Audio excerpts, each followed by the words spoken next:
Hi guys. In this part I talk about armored tactics which is used for forces equipped with tanks. Please like and leave an English comment. It's not difficult for you but it's really helpful for me. Number 1. Attack on flank tactic. In this tactic, instead of direct and face-to-face confrontation, the enemy tank is attacked from the flanks. This tactic is mainly used in several situations.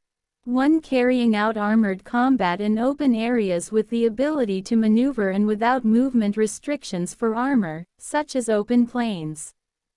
2. The existence of numerical or quantitative superiority over the enemy. 3. The absence of qualitative superiority and weakness in domestic equipment compared to enemy equipment, which eliminates the possibility of direct confrontation between domestic armor and enemy armor. For example, domestic tanks do not have effective ammunition to directly confront enemy tanks. As a result, by flanking and shooting at the enemy tank, weaker points, chassis and turret sides are attacked. The opposite of this tactic is retreating simultaneously with fire on the enemy's equipment so that the enemy's tanks do not have the possibility of anchoring your tank and equipment, and you are always in a position facing the enemy. Number 2. Stop-shoot-move tactic in armor-to-armor confrontation. One of the tactics of combating armor with armor is the stop-shoot-move tactic. In general, there are 4 modes of movement between your tank and the enemy tank. 1. Fixed. 2. Moving fixed. 3. Fixed moving. 4. Moving. Today's most advanced tanks with the most accurate fire control systems are more accurate in executing fire in a fixed manner than in executing fire in a moving manner. The optimal modes in terms of fire accuracy for the tank are 2 modes.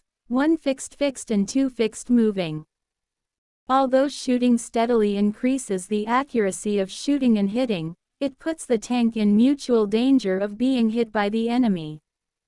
Therefore, the stop-shoot-move tactic can be used during which the tank stops for a short while, fires on the target, and moves immediately. The implementation of this tactic requires, above all, a skilled crew with the ability to fire quickly and accurately on the targets in a short period. Number 3. Alternate bounds. In general, jump-to-jump movement with bounding overwatch coverage is used if encountering enemy forces while advancing is expected.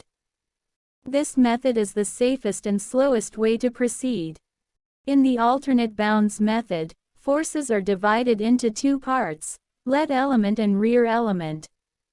During the advance, at first, the leading element, under the direct fire cover of the rear element, moves to the front overwatch position. After the establishment and stabilization of the position by the leading element, with the creation of fire cover by this element, the rear element or wing of the forces starts moving forward and with passing the position of the leading element, occupies a position in front of it. This action is repeated several more times in the same order by these 2 elements to cross the path or advance in the desired path. Number 4. Successive bounds. In this method, the 2 leading elements and the rear element move in sequence while creating direct fire cover for each other and occupy positions parallel to each other's positions. At first, the leading element, under the fire cover of the rear element, moves to occupy the surveillance and monitoring position. After that, the rear element, under the fire cover of the leading element, places itself in a position parallel to its position, and finally, this action is repeated.